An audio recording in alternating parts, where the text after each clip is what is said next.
Warahmatullahi wabarakatuh. Alhamdulillahilladzi ja'ala al-layla wan-nahara khilfatan liman arada an yadhakkara wa arada shukura. Asyhadu an la ilaha illallah wahdahu la syarika lah wa asyhadu anna Muhammadan abduhu wa rasuluh. Qala Allah subhanahu wa ta'ala fil Qur'anil Karim, bismillahirrahmanirrahim. Wa qur rabbi adkhilni mudkhala sidqin wa akhrijni mukhraja sidqin waj'alni min ladunka sultanan nasira. Sadaqallahul azim. Bapak, ibu, orang-orang tua kami yang dimuliakan Allah, kaum muslimin dan muslimat, sidang jamaah Masjid Farduna Al-Mukarramah yang dimuliakan Allah Subhanahu wa taala. Alhamdulillah, pada pagi yang mulia ini kita dengan rahmat dan hidayah dari Allah Subhanahu wa taala dapat melangkahkan kaki kita ke rumah Allah yang mulia ini, melaksanakan salat fardu subhi berjamaah, dan kita lanjutkan dengan pengajian. Mari diiringi dengan i'tikaf di masjid yang mulia ini dengan niat nawaitul i'tikaf fi hadzal masjid lillahi ta'ala. Sengaja aku i'tikaf di masjid ini karena Allah taala. Dan insyaallah nanti akan kita iringi dengan salat sunat subuh.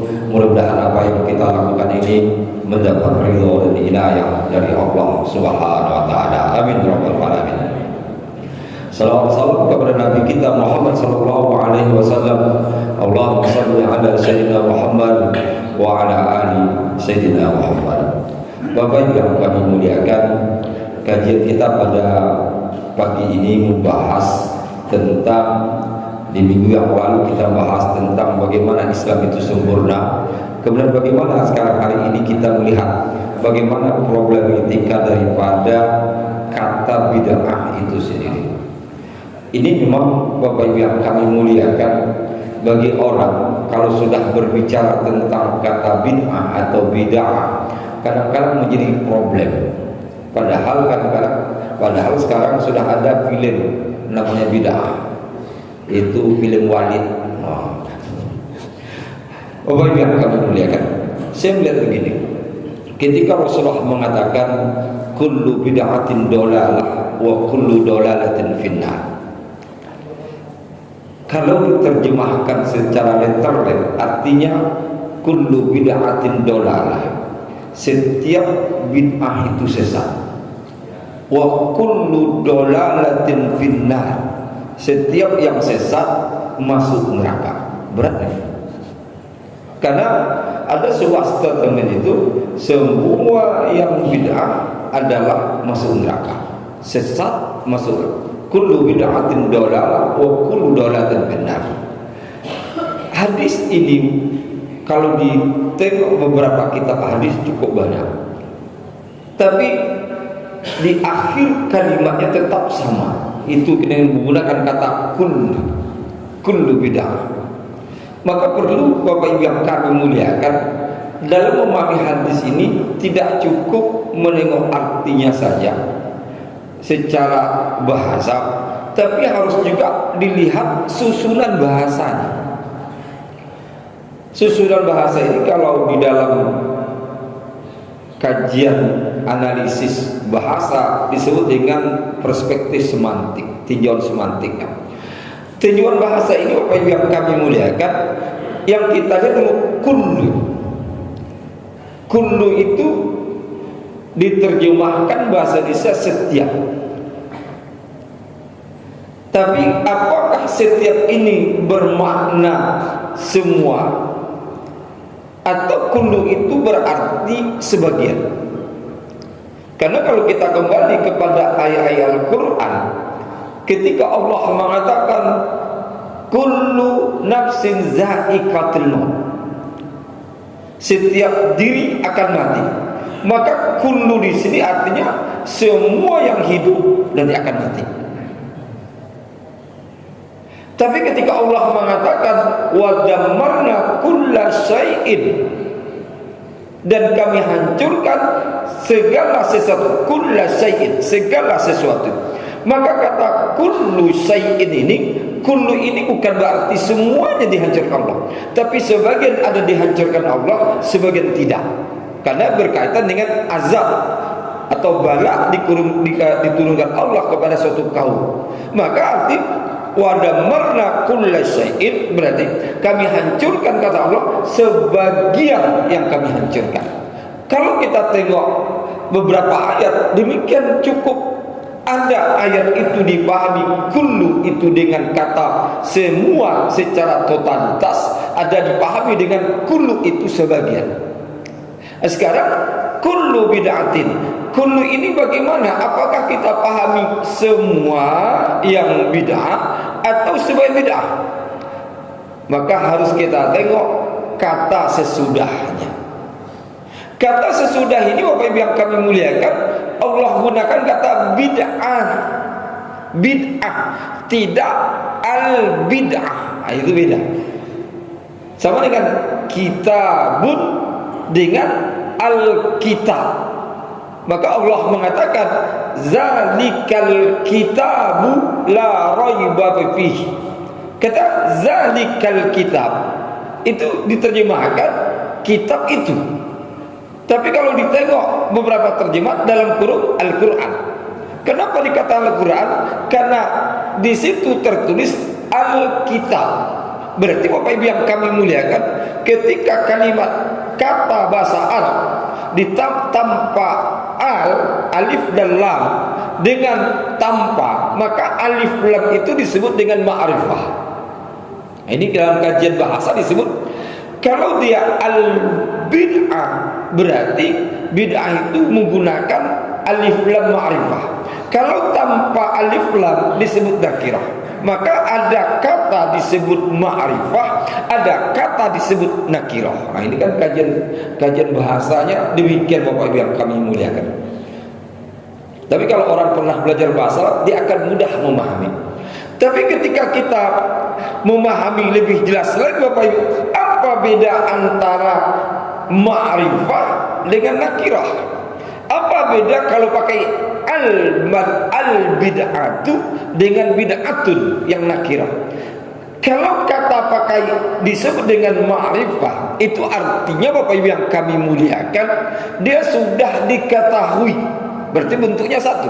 Maka zalikal kitab, al-kitab berarti itu kitab, itu sudah jelas apa alkitab itu Al-Quran.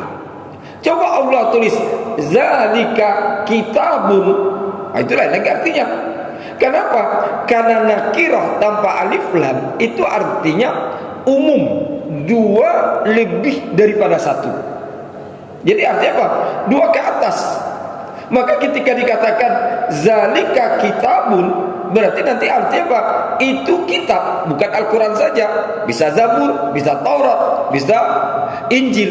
Tapi Allah menginginkan hanya satu, maka pakai al-ma'rifah lah, zalikal kitab. Maka tidak boleh dipahami Alkitab itu selain Al-Quran. Walaupun kadang-kadang ada dialog-dialog antar lintas agama itu sering dikatakan, itu Al-Quran sudah disebut Alkitab itu. Alkitab itu Alkitab kaminya, bukan Alkitab kalian kan. Alkitab kalian namanya Al-Quran, kami tidak Alkitab. Karena mereka tidak memahami bagaimana secara bahasa. Begitu juga apa yang kami dengan kata kullu bid'atin. Kullu bid'atin ini nakirah. Rasulullah tidak mengatakan kullul bid'ati. Nah, itu beda. Tapi Rasulullah mengatakan kullu bid'atin. Nah, itu. Jadi berarti kalau Rasulullah mengatakan kullul bid'ati, berarti bid'ahnya satu. Setiap bid'ah. Berarti kullu itu berarti setiap. Kenapa? Dah jelas bentuknya satu. Tapi Rasulullah mengatakan nakirah, itu bid'atin. Karena nakirah Bapak Ibu yang kami muliakan bermakna dua ke atas, maka bid'ah itu bisa bentuknya dua, bisa bentuknya tiga, bisa bentuknya lima gitu. Maka berarti kata kullu di sini tidak diartikan dengan semua, tapi diartikan dengan sebagian. Maka kalau bahasa Arab disebut ada namanya jami' itu semua, tapi bisa juga bermakna ba'dun. Maka kullu di sini artinya ba'dun, sebagian.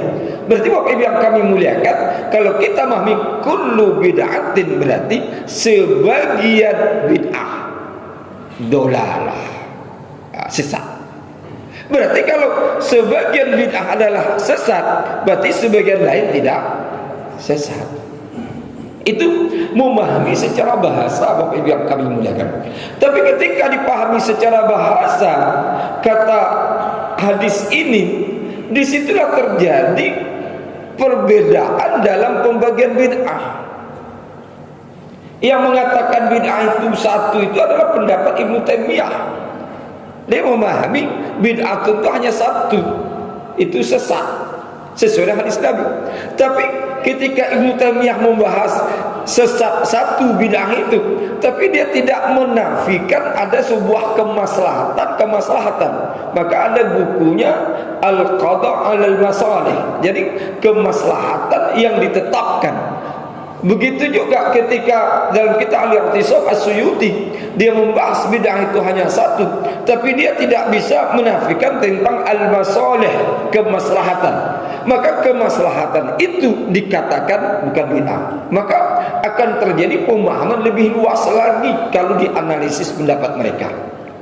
Tapi kalau kita menengok pendapat pertama Bapak Ibu yang kami muliakan jumhur ulama, atau boleh katakan para imam-imam mazhab, mereka menetapkan bid'ah itu ada dua, ada tiga, dengan istilah yang berbeda. Ada yang menggunakan istilah al-bid'ah al-hasanah, bid'ah yang baik, dan ada memahami yang kedua ada al-bid'ah as-sayyi'ah, bid'ah yang buruk. Tapi ada juga menyebut istilah al-bid'ah al-mahmudah, bid'ah yang terpuji. Ada yang membuat istilah al-bid'ah al-mazmumah, bid'ah yang jelek. Jadi menggunakan istilah itu, ada membuat sifat bid'ah ini dengan kata hasanah, artinya baik. Ada lagi memahami dengan kata al-mahmudah, terpuji. Jadi hampir sama aja. Kalau baik ya tentu boleh, kalau terpuji berarti dia mendapat pujian, boleh juga dilakukan. Yang kedua, ada yang membuat istilah as-sayyi'ah. Sayyi'ah itu jelek, artinya tidak bagus. Ada yang menggunakan istilah al-mazmumah, artinya tidak terpuji, ya, tidak mendapat pujian. Berarti bid'ah kalau dikategorikan sayyi'ah, jelek atau tidak terpuji, berarti tidak perlu dilakukan. Tapi ada, kalau Imam Malik mengatakan lain lagi, ada disebut dengan al-bid'ah at-tab'iyah, ada al-bid'ah at-tarkiyah, ada al-bid'ah al-karahiyah atau al-makruhah. Dia memahami dengan tiga istilah. Istilah pertama al-bid'ah at-tab'iyah, artinya bid'ah yang boleh diikuti. Dia tidak menyebut baik, tidak menyebut terpuji, tapi boleh diikuti. Kalau sesuatu boleh diikuti, berarti tidak ada masalah di dalamnya. Ini Bapak Ibu yang kami muliakan, Imam Malik menggunakan istilah at-tab'iyah. Jadi ketika ini al-bid'ah at-tab'iyah, jadi artinya boleh diikuti, silakan. Tapi ketika ada lagi dia mengatakan al-bid'ah at-tarkiyah, bid'ah tarkiyah, bid'ah yang ditinggalkan. Tapi yang ditinggalkan ini artinya bukan dalam arti tidak boleh diikuti, ditinggalkan oleh Rasulullah, tapi Rasulullah tidak melakukannya, namun di sana sahabat melakukan, itu tarkiyah. Maka seperti Bapak Ibu yang kami muliakan, ketika sahabat Khalid bin Walid memakan panggang daripada biawak padang pasir, Jadi ini jangan bayangin biawak kita dulu, biawak padang pasir. Kata orang tuh kadal katanya. Tapi kalau bahasa Arab itu dok, hadis itu dok. Dok itu artinya biawak. Ketika Khalid bin Walid memakan panggang biawak dan Rasulullah datang. Ketika Rasulullah datang, sahabat Khalid bin Walid mengatakan, "Ya Rasulullah, silakan." Rasulullah diam. Khalid bin Walid makan, tapi Rasulullah tidak makan, tengoknya saja. Akhirnya Khalid bin Walid bertanya, "Ya Rasulullah, ahalalun aw haram?" Nah, ini kalimat yang sebenarnya sebuah pertanyaan dia. Karena ragu nih, saya makan kok saya Rasulullah saya minta makan tak mau makan. Diam saja ditengoknya. Maka Khalid, ahalalun aw haram? Ya Rasulullah, apakah ini artinya apa? Biawak padang pasir ini yang halal atau haram? Rasulullah hanya jawab, laisa min adati qaumi, bukan dari kebiasaan kaumku. Artinya apa? Rasulullah ini kan orang Makkah, ini orang Madinah, orang padang pasir. Artinya apa? Orang Makkah ini tidak biasa, tidak budaya mereka tidak makan biawak. Kalian budaya makan biawak. Maka ketika Rasulullah demikian dan dimakan depan Rasulullah, berarti tidak haram. Maka disebut tarkiyah. Rasulullah tidak melakukannya. Begitu Bapak Ibu yang kami muliakan, ketika sholat sunat tarawih Rasulullah lakukan. Besok malamnya datang lagi sahabat bertambah banyak. Rasulullah tidak datang ke masjid lagi. Setelah 3 malam, sahabat bertanya, Rasulullah, kenapa tak ke masjid lagi? Kamu sudah mulai datang ke masjid. Rasulullah takut mengatakan, saya takut ini akan menjadi sesuatu wajib pada kalian. Coba. Jadi sengaja tinggalkan Rasulullah.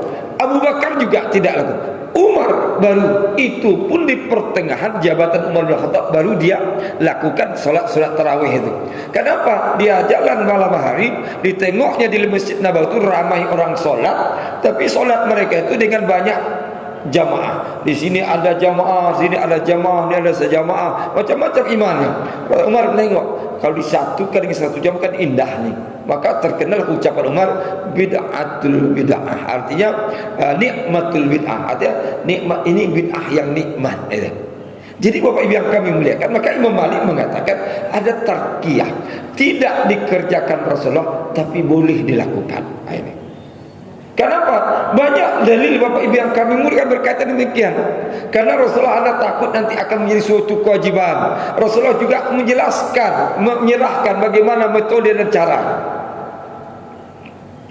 Kata Imam Malik, ada istilah ketiga, ada bid'ah al-makruhah, bid'ah yang makruh. Makruh ini artinya yang dibenci. Berarti ini tidak boleh dilakukan. Jadi Bapak Ibu yang kami muliakan, Imam Malik menggunakan 3 istilah. Coba. Tapi Syekh yang disebut Izzuddin bin Abdul Salam, yang namanya Izzuddin bin Abdul Salam, dalam kitab Al-Maqasid, dia menjelaskan bid'ah itu terbagi 5. Wah, lebih banyak lagi. Jadi kalau orang berbicara 1, 2 itu, ini 5. Kenapa dia berbicara 5 yang kami muliakan? Karena dia melihat bid'ah ini dia bukan hukum. Wah, ini harus kita pahami. Bid'ah itu bukan hukum. Karena zaman sekarang banyak orang kalau sudah nyebut bid'ah katanya hukum. Bid'ah tidak hukum. Sedangkan hukum itu disebut al-ahkam at-taklifiyah al-khamsah. Hukum itu ada hukum mukallaf 5. Hukum itu hanya 5 kesepakatan ulama. Kenapa 5? 5 itu dimulai dengan wajib, sunat, mubah, makruh, haram. Kalau disusun Bapak Ibu yang kami muliakan, susunan paling atas itu wajib, paling rendah haram, di bawah wajib sunat, di atas haram makruh, di tengah-tengah mubah. Coba kalau kita pahami ini, berarti kalau kita susun wajib, haram, sunat, makruh. mubah, tengah-tengah. Di antara 5 hukum ini, wajib, sunat, mubah, makruh, ini prosesinya yang 3 ini masih boleh dikerjakan sampai makruh. Artinya wajib sesuai wajib, sunat sesuai wajib, mubah masih dilakukan, makruh masih boleh dilakukan. Karena makruh ini dikerjakan tidak apa-apa, ditinggalkan dapat pahala. Berarti yang dilarang hanya 1, haram. 1. Kadang-kadang orang yang 1 ini yang sibuk. Yang lain tidak sibuknya. Jadi yang dilarang itu haram saja. Tapi kalau kita letakkan lagi wajib, sunat, haram, makruh, tengah-tengah mubah. Padahal Bapak Ibu yang kami muliakan, mubah itu dikategorikan dengan ketiadaan hukum. Jadi ketiadaan hukum, tak ada hukum maka disebut mubah. Maka kalau orang bertanya apa hukumnya, mubah, tidak ada hukum. Jadi kalau mubah tidak ada hukum.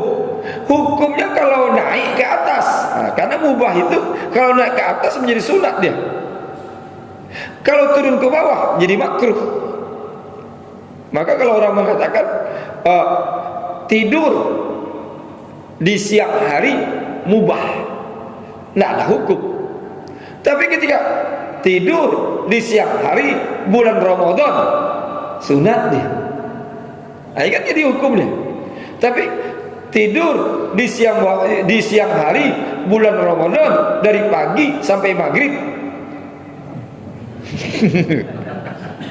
kan dari pagi makruh dia kan, atau haram. Jadi bisa jatuh ke bawah. Jadi kalau orang tidur dia, sama apa yang kami muliakan, waktu sholat Jumat, waktu khutbah Jumat, bapak dengar khatib gitu, tidur sambil mendengar khutbah tapi tidak bersandar dan tidak berbaring, mubah. Tapi kalau tidur sambil mendengar khutbah tapi bersandar, batal wuduknya. Itu kan berarti wuduknya pergi hukumnya, bukan sholat Jumat ini sholat Jumat tak sah itu. Gitu kan. Tapi kalau orang tidur sambil mendengar khutbah Jumat, atau dia tak tidur sambil dengar khutbah Jumat tapi chatting, sibuk dia buka Facebook, sibuk dia buka WA, tak dengar khutbah, apa hukum? Atau dia mendengar khutbah sambil baca Quran, itu kan ada juga sambil baca Quran, baca gitu kan. Dia kok prinsip apa bilang, ketika dalam hukum itu mubah ini sesuatu yang sebenarnya tidak ada hukum harus naik ke atas atau ke bawah. Maka kalau Izzuddin bin Abdus Salam mengkaitkan bid'ah itu dengan 5 ini, maka bisa disebut bid'ah wajib, ada bid'ah sunnah, ada bid'ah mubah, ada bid'ah makruh, ada bid'ah haram. Jadi sebenarnya kalau kita berbicara hukum tidak bisa terlepas dari hukum yang 5. Karena di dalam usul fikih itu ada disebut al-ahkam at-taklifiyah al-khamsah, ada disebut al-ahkam al-wad'iyah. Jadi ada hukum yang 5 itu at-taklifiyah, ada disebut al-ahkam al-wad'iyah, hukum yang dibuat. Hukum yang buat itulah disebut dengan kita menyebut rukun, syarat, azam, rukhsah. Nah, ada kata bid'ah di situ. Jadi kalau orang rukun, syarat, rukhsah, azam, sesuatu yang dimakruhkan, gitu kan, sesuatu yang disunatkan, itu disebut dengan al-ahkam al-wad'iyah. Tapi kalau ditelusuri adalah kata bid'ah, tidak ada juga. Maka Izzuddin Abdus Salam meletakkan di hukum yang 5. Dengan apa mengkategorikan? Berarti ada bid'ah wajib, ada bid'ah haram, ada bid'ah makruh, ada bid'ah sunat, ada nanti bid'ah posisinya ketiadaan hukum, bid'ah mubah.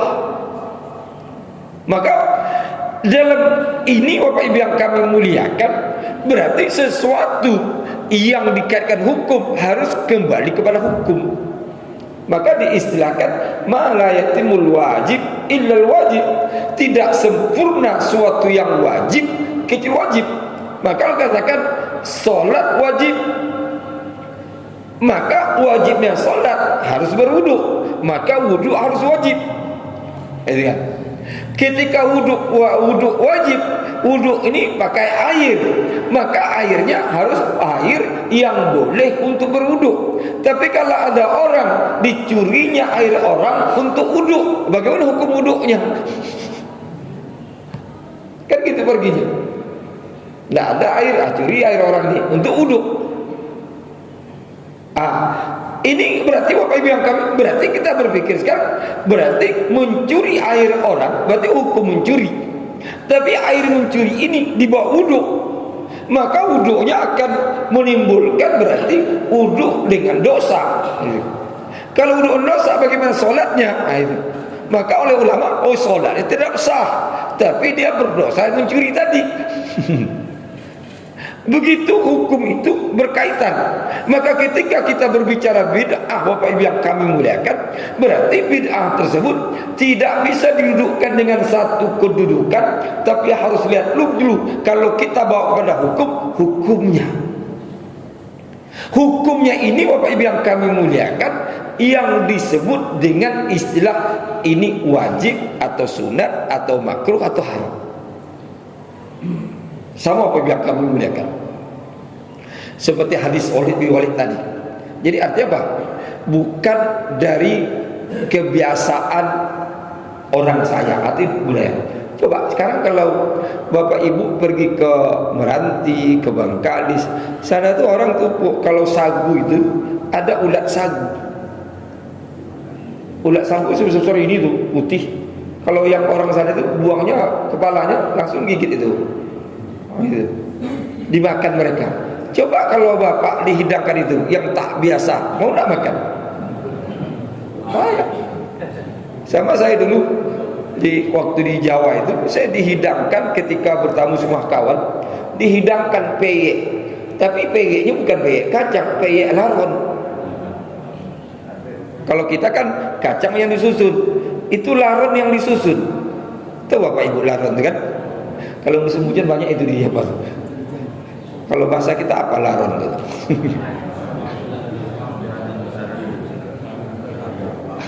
Ada latu-latu apa gitu ya? Latu gitu. Kalau kita kan kalau musim hujan kan, ini kita sampah. Kalau orang sana tak ada budaya satu tempat itu, tidak dikumpulkan. Mereka sapu kumpulkan, masuk ke air, ya kan? Sambil membersihkannya, bulu apanya sayap terbuang. Itu disusun di peyek itu. Saya tengok cantik memang susun, tapi dalam hati saya geli. Hati saya geli nengoknya. Tapi nengok peyeknya ketika saya pegang, tak jadi saya makan. Kawan saya makanlah, enak nih katanya, banyak proteinnya. Ya juga memang banyak protein. Apalagi kalau orang mancing begitu kan, cepat ikan makan itu. Banyak proteinnya. Saya bilang di tempat saya ini tak dimakan, saya bilang.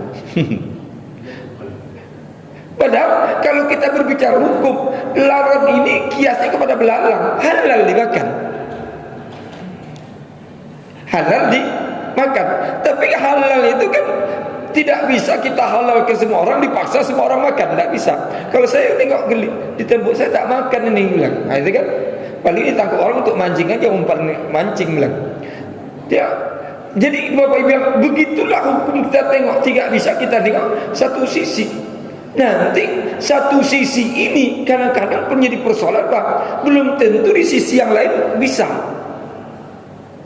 Memahami seperti ini Bapak Ibu yang kami muliakan, maka timbullah istilahnya wajib, sunat, mubah.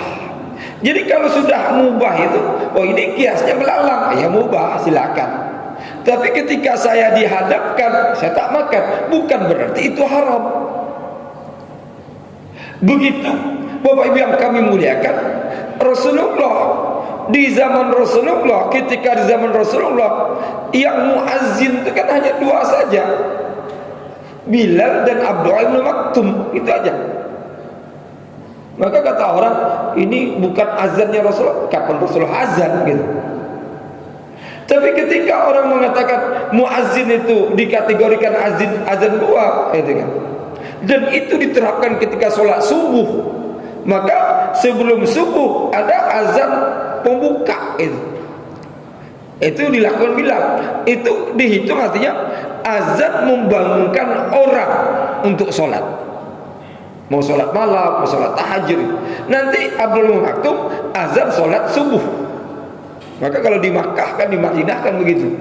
Maka kalau ada orang yang baru ke Makkah, ada azan, tengok jam, baru jam 3 ada azan, cepat subuh sini katanya. Bukan baru jam 5 baru gitu kan. Ada bangun. Jadi ada jamaah saya bangun, dia ini azan terlambat, kita bangun, cepat ada azan nih. Sibuklah mereka berangkat ke masjid, tidak ada orang. Dia bilang, Ustaz, kok sholat subuh sini ada orang nih? Kemudian itu azan pertama. Coba azan ini. Kemudian kita bawa lagi ketika sholat Jumat.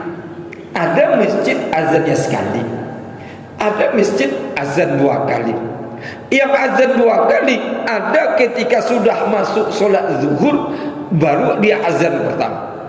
Ada lagi sebelum masuk sholat zuhur, dia sudah azan dulu. Coba semalam saya sholat Jumat masjid itu azannya sebelum zuhur, artinya 10 menit. Karena sekarang zuhur itu kan jam 12 lebih kurang 18 kan. Maka jam 12 lewat 8 azan muazzinnya. Kalau kita terlambat, dah azan nih gitu kan. Rupanya baru azan pertama. Ada masjid itu juga ada 15 menit gitu. Sebelum azan zuhur, sebelum sholat Jumat dia azan dulu. Ada masjid itu ketika masuk sholat zuhur baru azan. Kalau kita setelah masuk zuhur baru azan itu. Itu kan biasa tuh, netral gitu kan. Maka kalau khotib terlambat enggak apa-apa tuh, belum azan. Tapi kalau khotib terlambat, ini azan terlambat saya ini gitu kan. Padahal sebelum zuhur. Karena saya pernah terjadi kemarin di Palembang itu ada masjid Bundar Al-Murtajah. Itu rupanya azan 20 menit sebelum waktu sholat zuhur.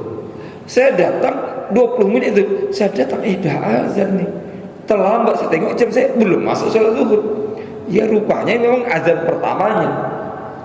Masalah azan sebelum masuk zuhur, masalah azan setelah zuhur, ada orang fanatik. Kita ikut Rasulullah sajalah. Kenapa? Rasulullah azan sekali cuma gitu. Padahal ketika kita baca sejarahnya, sejarah ada azan 2 kali itu zaman Utsman bin Affan. Ketika kaum muslimin mereka sibuk di masjid, sibuk di pasar, karena pasar tak jauh dari masjid, sibuk pasar jual beli. Dah azan dah tegak khatib di atas mimbar, mereka masih di pasar. Maka dibuatlah azan. Maka waktu zaman Utsman azannya sebelum zuhur. Jadi azan pertama itu memberitahu kepada orang masjid, orang pasar, tinggalkan pasar, siap-siap ke masjid. Kalau bahasa kita dihalo-halokan. Zaman situ tidak ada halo-halo. Kalau ada halo-halo mungkin lain lagi amalnya, mungkin halo-halo sholat zuhur tinggalkan pasar kan gitu. Tidak, azan. Maka kalau ketika azan, maka orang pasar tinggalkannya lah dagangannya, mereka sibuk pergi ke masjid.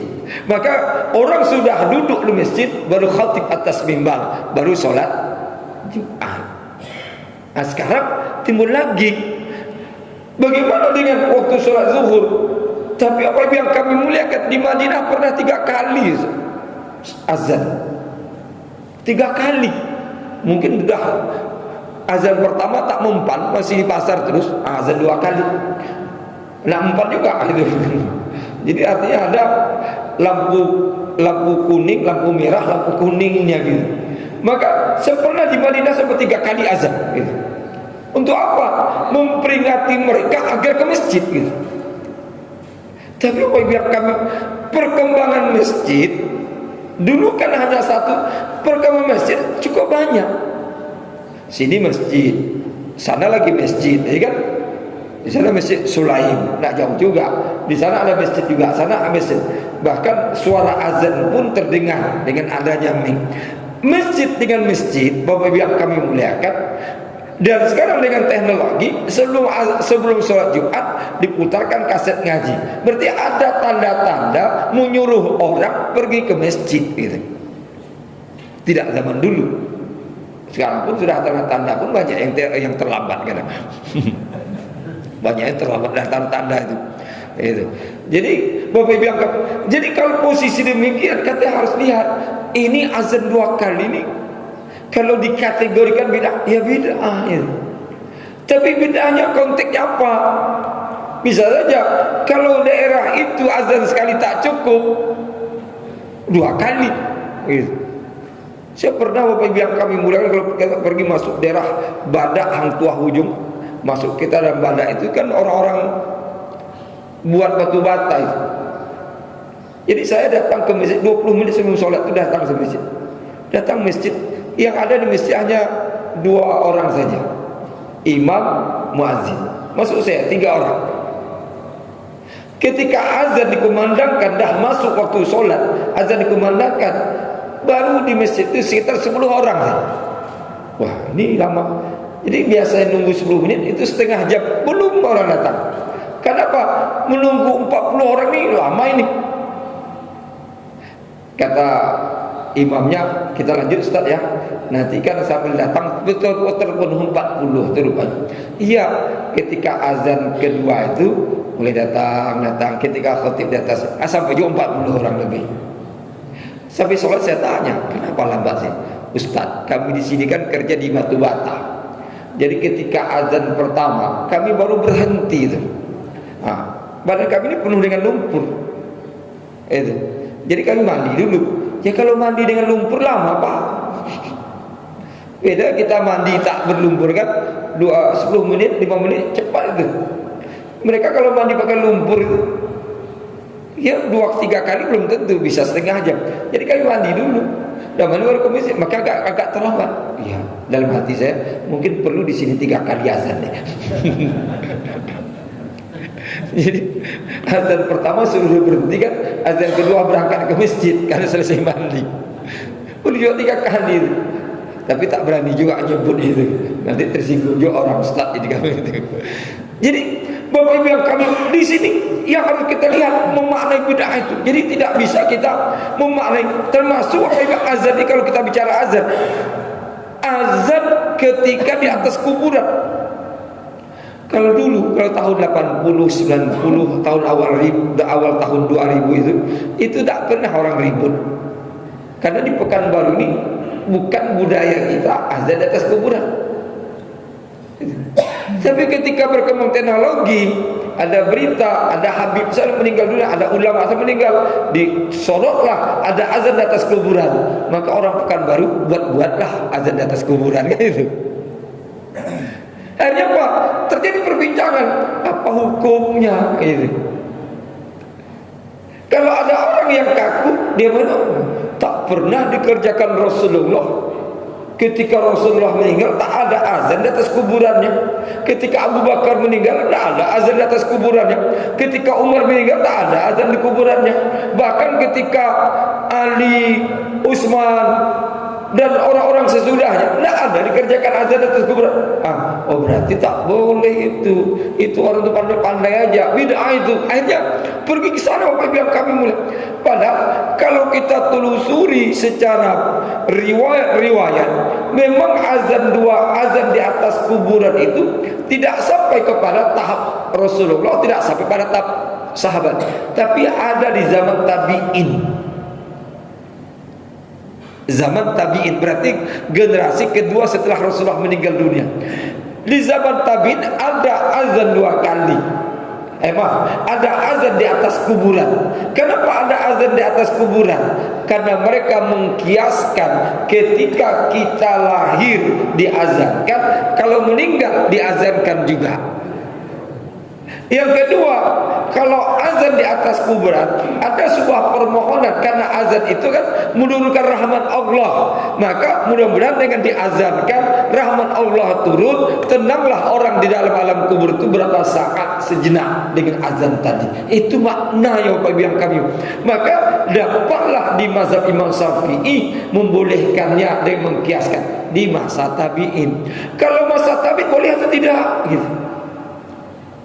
Maka kita akan kembali sebuah hadis di mana Rasulullah sallallahu alaihi wasallam mengatakan khairul qurun qarni sumayalunahu. Atau di dalam sebuah riwayat Rasulullah mengatakan ahsanul qarni sumayalunahu. Rasulullah mengatakan sebaik-baik masa. Ini qarni itu masa. Sebaik-baik masa, kata Rasul, qarni, masaku, sumayalunahu, masa sesudahnya, sumayalunahu, masa sesudahnya. Berarti Rasulullah menyebut ada 3 masa disebut dengan sebaik-baik masa. Masa pertama adalah masa Rasulullah, berarti masa Rasulullah hidup sampai tahun 10 Hijrah. Yang kedua, ada masa sesudah Rasulullah meninggal, itu masa sahabat. Itu sumayalunahu. Pertama itu masa sahabat. Berarti masa sahabat mendapat sertifikasi baik dari Rasulullah adalah masa yang baik. Masa sahabat ini dihitung dari semenjak Rasulullah meninggal dunia tahun 10 Hijriah sampai tahun 102 Hijriah, seorang sahabat Abu Tufail yang meninggal dunia terakhir. Berarti lebih kurang 90 tahun setelah Rasulullah meninggal dunia. Ini masa sahabat. Kemudian yang ketiga, sumayalunahu, masa sesudahnya. Maka Rasulullah mengatakan masa sesudahnya masa tabi'in. Jadi masa tabi'in ini Bapak, masa tabi'in artinya sahabat berjumpa dengan Rasulullah, tabi'in berjumpa dengan sahabat yang pernah berjumpa dengan Rasulullah. Maka masa tabi'in ini adalah masa sebaik-baik masa juga. Berarti masa sebaik masa ini kalau dihitung dalam sejarah itu sampai 250 Hijriah. Berarti hampir Bapak Ibu yang kami muliakan 100 tahun, 150 tahun setelah masa sahabat itu masa tabi'in. Berarti masa tabi'in masa terbaik. Kalau masa terbaik, kalau ada amaliyah dijumpai di masa sahabat, tidak ada di masa Rasulullah, boleh. Kalau ada amaliyah dijumpai di masa tabi'in, tidak ada masa sahabat, tidak masa Rasulullah, boleh. Termasuk tadi azan di atas kubur, berarti hukumnya boleh. Tapi boleh ini bukan berarti kita harus semua meninggal harus diazankan. Enggak. Hukumnya nanti siapa yang mau, lakukan, tidak ada masalah. Yang tak mau jangan lakukan, tidak masalah. Ini yang disebut Bapak Ibu yang kami muliakan bid'ah mubah. Yang dimubahkan, walaupun mubah tapi hukumnya sebenarnya boleh karena mubah. Berarti di sini Bapak Ibu yang kami muliakan, Izzuddin bin Abdul Salam mendudukkan dengan 5 gitu. Jadi kalau kita sudah mendudukkan 5, dia akan kembali surah hadis. Dengan ada yang baik, ada buruk, ada terpuji, ada tidak terpuji, ada boleh diikuti, ada sesuatu yang ditinggalkan Rasulullah, ada yang makruh dibenci tidak boleh dilakukan. Karena Rasulullah bersabda, man sanna fil Islam sunnatan hasanatan falahu ajruha wa ajru man amila biha ba'dahu min ghairi ayam min ujurihim say'un wa man sanna fil Islam sunnatan sayyi'atan kana alaihi wizruha wa wizru man amila biha min ba'dihim min ghairi ayam min auzarihim say'un. Hadis riwayat Muslim. Rasulullah mengatakan, man sanna fil Islam sunnatan hasanah, barang siapa membuat sunnah yang baik di dalam Islam, barang siapa membuat sunnah di dalam Islam, sunnah yang baik, falahu ajruha wa ajru man amila biha ba'dahu min ghairi ayam kuso min ujuri syai. Rasulullah, orang tersebut kata Rasulullah mendapatkan pahala dari orang yang mengerjakan tanpa dikurangi. Ini kan jadi ada sunnah yang baik. Tapi Rasulullah juga mengatakan man sanna fil Islam sunnatan sayyi'ah, barang siapa membuat sunnah dalam Islam sunnah yang buruk, maka dia akan mendapatkan keburukan dari apa yang dia lakukan dan keburukan dari orang yang mengikuti apa yang dia lakukan tanpa dikurangi sedikit pun. Berarti menunjukkan, berarti Bapak Ibu yang kami muliakan, ada sunnah baik, ada sunnah tidak baik. Kalau sunnah baik tidak baik ini bisa dikategorikan bid'ah. Ustaz, bagaimana asbab urutnya? Yang kadang-kadang kan perlu ditarik juga asbab urut, latar belakang hadis ini. Latar belakang hadis ini Bapak Ibu yang kami muliakan, dia berkaitan waktu itu peperangan. Jadi Rasulullah mengajak sahabat untuk berperang. Itu. Tapi berperang melawan Romawi. Tapi waktu itu musim paceklik. Susah sekali mereka mengeluarkan harta mereka untuk berimpak bersedekah. Sampai 3 kali di Rasulullah semangat untuk berimpak bersedekah, sahabat masih diam saja. Kemudian muncul ada tegak satu orang dari kaum Ansor. Dia tegak dari majlis tersebut, keluar dari masjid. Sudah keluar dari masjid, kemudian dia datang membawa hartanya. Jadi kalau dalam hadis sampai dikatakan ada yang dipikulnya, ada yang dipegangnya, berupa ada yang gandum dan ada juga berupa kurma.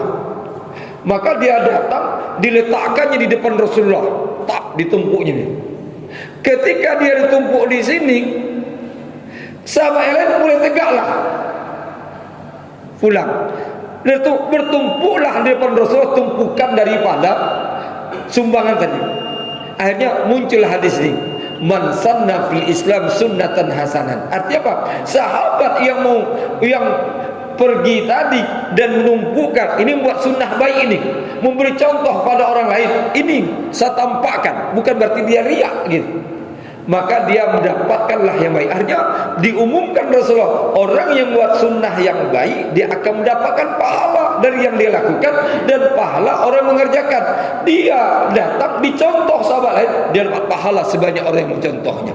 Begitu Bapak Ibu yang kami muliakan, berarti sunnah-sunnah di sini dia mencakup banyak hal. Tidak bisa kita kategorikan dengan satu hal saja, banyak hal. Jadi pengurus masjid gitu kan. Contoh sekarang lah tentang paling mudah sekarang kalau kita persoalan sampah Kota Pekanbaru kan. Kalau orang mengatakan sampah ini kan urusan Pemda ini. Seandainya kalau masjid ikut andil dalam masalah sampah, mungkin diumumkan kepada jamaah, sampah ini harus dengan aturan baru, buang sampah di tempat sampah jam 7 sampai 9 malam. Terus diagung. Ini kan sunnah yang baik. Hanya apa? Orang akan mengikutinya. Jadi berarti dengan demikian kita membuat bersih jalan kita, tidak bau, juga memberi kedamaian, ketenangan. Berarti Bapak Ibu yang kami muliakan, sunnah ini mencakup banyak ya. Bisa persoalan ukhuwah, bisa persoalan motivasi, persatuan, syiar, akidah, berkaitan dengan taklim, pengajaran. Termasuk kita sekarang ini Bapak Ibu, ini sunnah yang baik gitu. Kalau ditanya orang, ada tak pengajian ba'da subuh zaman Rasulullah? Tidak ada. Nanti kita sholat sunat suluk, pernah tak sholat suluk dilakukan Rasulullah seperti bersama-sama banyak-banyak orang? Tidak ada. Cuma ada hadis Rasulullah menyuruh sholat suluk, itu aja. Tapi ini yang disebut dengan apa? Maka akan pergilah kita, ini sunnah, ini bid'ah sunnah. Bisa kita pilih kalau kita mengambil pendapat Ibnu Izzuddin Abdus Salam. Inilah barangkali Bapak Ibu yang kami muliakan, kajian kita pada pagi yang mulia ini. Memang kajian ini cukup panjang, tapi kita batas-batas lah. Mungkin kita sambung-sambung nanti.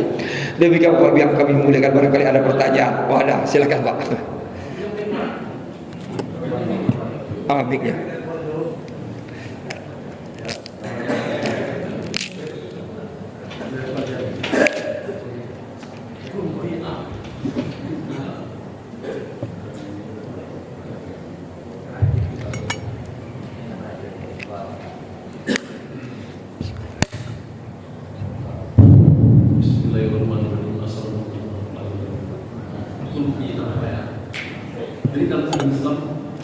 bina itu wajib atau dimatikan, wajib apa belum wajib, cuma buat atau boleh. Kemudian saya tanya gitu,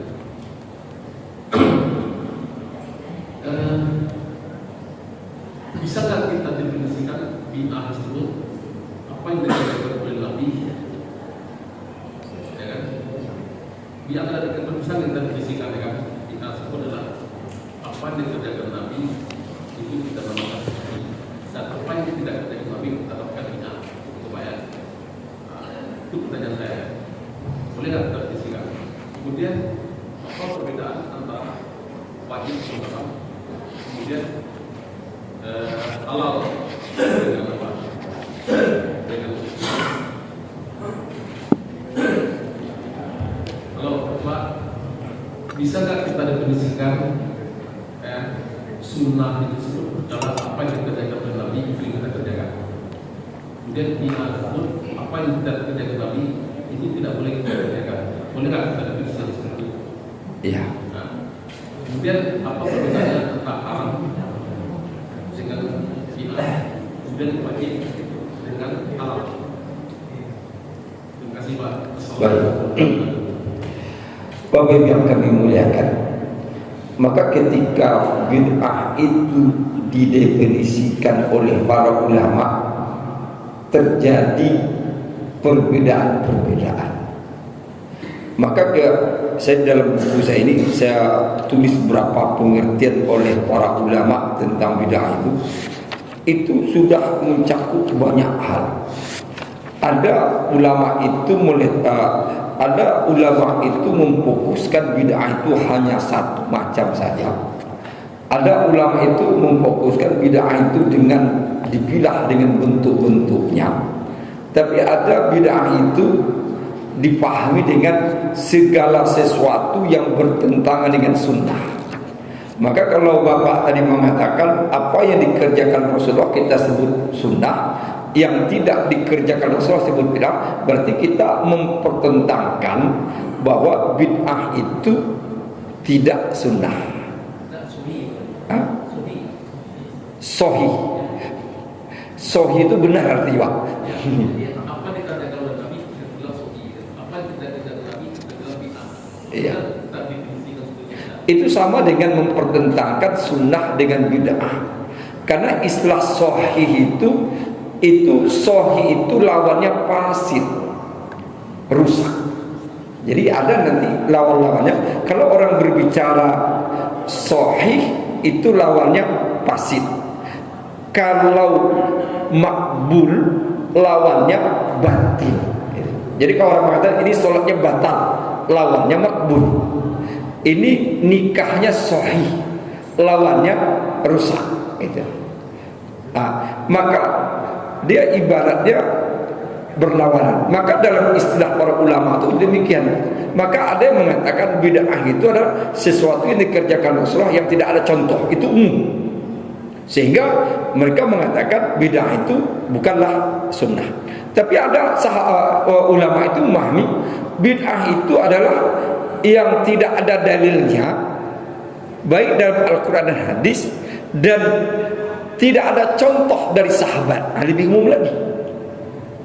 Maka sehingga kalau saya meletakkan istilah bid'ah itu disebut at-tadbiq at-ta'abbudi ala ghairi misali sabiq walam yakum alaihi al-adillah al-mutafaq alaihi aw ikhtalafa fiha.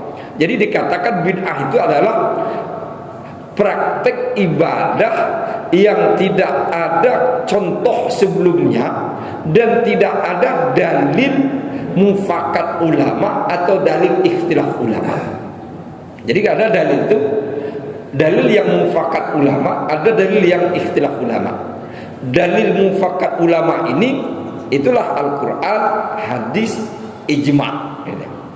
Dalil yang ikhtilaf ulama termasuk dalamnya qiyas, al-masalih al-mursalah, sadduz zari'ah, fadduz zari'ah, al-istihsan, al-hasan. Itu banyak dalil yang mukhtalaf. Kalau ada sebuah amaliyah masih ada dalilnya tapi dalilnya ikhtilaf ulama, itu bukan bid'ah gitu. Jadi kita pergi ke sana, Pak. Tapi kita tidak bisa memfokuskan kepada sebuah istilah, tapi istilah itu bertentangan dengan istilah yang satu lagi. Maka kalau kita mengatakan sahih, lawannya fasid gitu. Berarti harusnya ada sesuatu yang sahih, ada sesuatu fasid. Tapi sahih itu, istilah fasid itu sering kita dengar dalam fikih muamalah. Fikih muamalah. Maka akhirnya apa? Fikih yang berkaitan hubungan manusia dengan manusia. Ini rusak. Ini sah. Maka adanya akad sah, akad yang rusak. Tapi kalau sudah berbicara ibadah, kaitannya adalah makbul dengan batil. Itu. Ini diterima dan di sini adalah batal, ditolak. Di situ paling tanya. Kemudian istilah juga. Kalau setelah Idul Adha, Idul Fitri, kita mengenai istilah halal bihalal. Tidak pernah kita bilang halal biharam. Tapi sebenarnya halal bihalal kan harus sepanjang masa. Karena haram biharam sepanjang masa ada. Jadi kemarin Pak Wali Kota menghancurkan rumah-rumah riba itu, tempat haram biharam itu. Dihancurkan itu di SMA itu. Nah, itu tempat haram biharam. Katanya halal bihalal di masjid lagi. Tapi sudah halal bihalal. Jadi kadang-kadang halal ini identik pada haram. Kenapa identik pada haram itu? Kalau berkaitan dengan sesuatu yang dikonsumsi. Sesuatu yang dikonsumsi, baik makan minum, orang ini makanan halal, ini makanan haram. Tidak ada makanan wajib. tapi sesuatu makanan yang halal tentu dia akan berkaitan kewajiban. Sebab kalau orang makan untuk menguatkan ibadahnya, makannya wajib gitu. Tapi kalau sudah substansi dari sesuatu, ini haram, ini halal, itu perginya. Tapi kalau berkaitan dengan selain itu, dia akan berkaitan lagi dengan sisi apa yang kita bawa itu. Itu harus kemana? Di situ, Pak.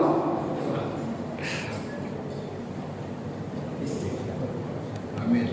Sudah cukup. Baik, yang kami cukup aja dulu. Kita sambung bulan depan. Bulan depan mungkin bisa kita tambah tentang bentuk-bentuk hukum. Karena bentuk-bentuk hukum ini kadang-kadang ketika kita tidak memahami bentuk hukum, ada hukum mufakat ulama, tidak ulama, kadang akhirnya apa? Semua hukum sama. Inilah barangkali Bapak Ibu yang kami mulakan kajian kita pada pagi hari ini. Mudah-mudahan kita bahas mendapat ibadah dari Allah Subhanahu wa taala. Kita tutup dengan doa. Sebelum kita berdoa, kita baca Al-Fatihah.